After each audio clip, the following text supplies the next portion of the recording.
Miarabantsika rehetra seno Cordion Andriantsara laza ny anatrako izao dia mpandrindra ny Lemur Conservation Network na ny LCN eto Madagasikara.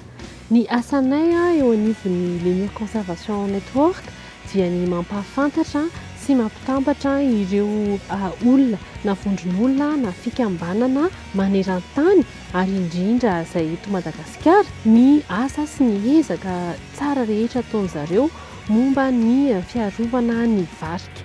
Anisan'ny tena resy lahatra izahay eo anivon'ny LCN fa tsy anjaran'ny mpikaroka irery ihany momba ny varika na anjaran'ireo mpisehatra momba ny fiarovana irery ihany ny fanentanana, ny fanabeazana momba ny fiarovana ny varika fa anjaranao no manentana ny mahazava-dehibe ny fiarovana n'izany varika izany. Maro ireo vahiny tena tia, tena liana ary te ahita ireo karazana varika betsaka eto amintsika, isika irery ihany no manana azy eto Madagasikara. Tsy tokony mihoatra izany ve isika malagasy? Ka ny afatra dia andeha isika hiara-mantatra, andeha isika hiara-hitia ary andeha isika hiara-handray anjara amin'ny fiarovana ny varika.